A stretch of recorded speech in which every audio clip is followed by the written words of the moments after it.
Om Swastiastu, Om Awiknamastu Namo Sidam, Om Siderastu Tatastu Swaha. Baik, jadi hari ini Pak Guru akan memberikan suatu materi tentang Sadripu. Ya. Untuk itu Pak Guru mau berikan pengertian Sadripu. Sadripu berasal dari bahasa Sanskerta, yaitu dari kata sad dan ripu. Sad artinya 6 dan ripu artinya musuh. Jadi sadripu artinya 6 musuh yang ada di dalam diri manusia yang patut untuk kita kendalikan. Ya. Ternyata di dalam diri manusia itu ada musuh yang harus kita kendalikan. Mengapa demikian? 6 musuh yang ada di dalam diri manusia memberikan pengaruh yang berbeda-beda. Bila kita tidak dapat mengendalikannya, maka kita akan jatuh ke dalam kesengsaraan. Oleh karena itu, hendaknya kendalikanlah musuh yang ada di dalam diri kita masing-masing, ya. Jadi musuh-musuh yang ada di dalam diri kita harus dapat kita kendalikan. Wah, masa sih Pak Guru di dalam diri kita ada musuh?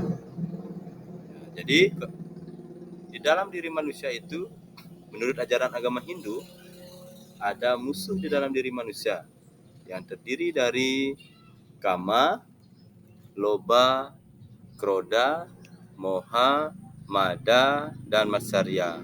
Ya. Kama, yang pertama itu kama, yang kedua loba, yang ketiga kroda, yang keempat moha, dan yang kelima mada, yang keenam matsarya.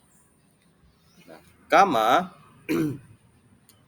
kama itu berarti keinginan atau hawa nafsu, hasrat, kepuasan, dan kesenangan. Ya. Jadi kama ini atau keinginan ini harus kita kendalikan. Mengapa demikian? Jangan sampai keinginan kita itu tidak bisa kendalikan. Contohnya apa? Contoh keinginan yang harus kita kendalikan. Ketika anak-anak pulang sekolah ingin membeli sesuatu, barang misalkan mainan, tetapi karena kondisi keuangan lagi tidak ada, karena keinginan anak-anak itu, sehingga anak-anak mencari berbagai macam cara agar bisa membeli mainan yang anak-anak inginkan. Contohnya anak-anak bisa melakukan hal mencuri karena tidak bisa mengendalikan keinginan. Apabila keinginan kita tidak dikendalikan, itu akan berdampak negatif ketika arahnya itu ke hal yang negatif. Tetapi keinginan itu ketika kita arahkan ke hal-hal yang positif, itu bagus, tetapi juga harus ada pengendalian. Contohnya, anak-anak pengen menjadi juara kelas, otomatis apa yang anak-anak harus lakukan, yaitu belajar, ya, rajin membaca, ya, sering bertanya. Itu bisa menaikkan kemampuan anak-anak dalam bidang pengetahuan. Yang kedua, loba. Apa artinya loba? Yaitu sifat tamak. Di dalam diri manusia itu pasti ada yang namanya sifat tamak atau rakus. Ya. Sudah dikasih 1, mintanya 5. Itu rakus itu. Segala sesuatu yang berlebihan itu tidak baik. Ya. Hendaknya kita selalu mengendalikan sifat rakus itu. Ya. Makan pun demikian. Anak-anak misalkan pulang sekolah lapar, tapi karena memiliki sifat tamak, hendaknya kita menyendok nasi sedikit demi sedikit, anak-anak langsung mengambilnya satu piring penuh. Ya. Habis itu tidak habis dimakan karena sudah kenyang. Ya, sudah kenyang. Jadinya apa? Sia-sia makanan yang dibuat oleh ibunya di rumah, jadinya terbuang sia-sia. Itulah sifat tamak. Ya. Hendaknya kita kendalikan supaya tidak berdampak negatif untuk diri kita. Yang ketiga, kroda.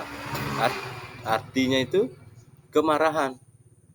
Sedikit-sedikit, jangan cepat marah. Hendaknya kemarahan yang ada di dalam diri manusia itu dikendalikan.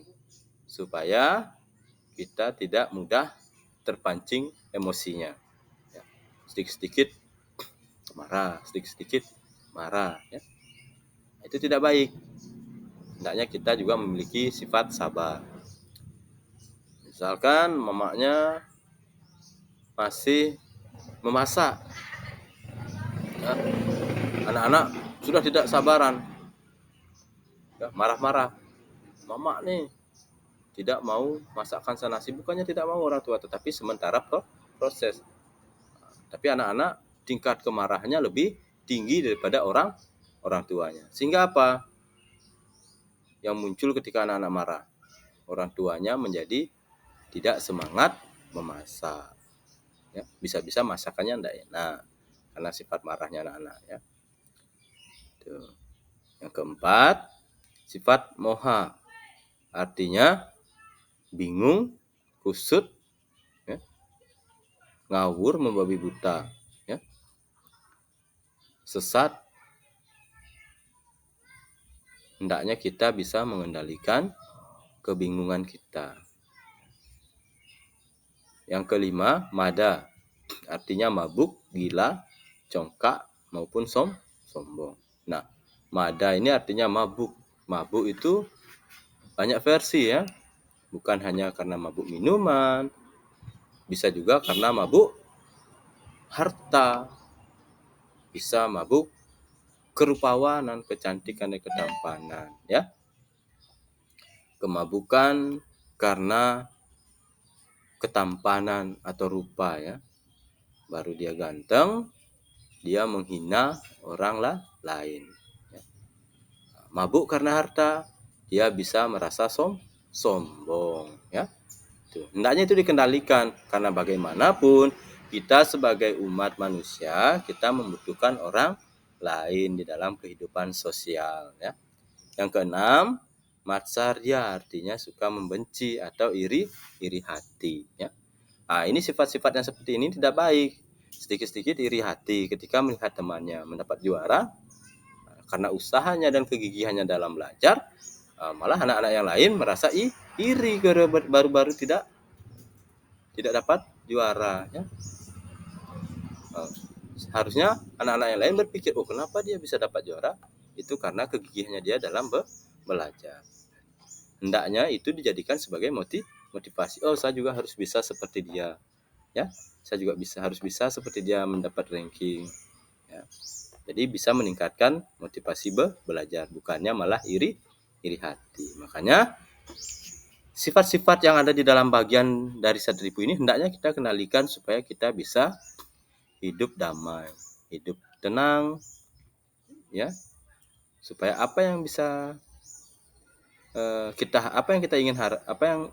ingin kita harapkan bisa terwujud dengan baik, ya. Nah, itulah penjelasan Pak Guru mengenai pengertian Sadripu dan bagian-bagian dari Sadripu.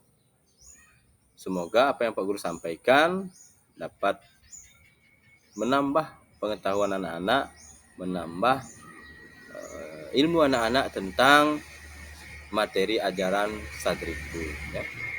Nah, cukup sekian Pak Guru berikan penjelasan tentang materi Sadripu.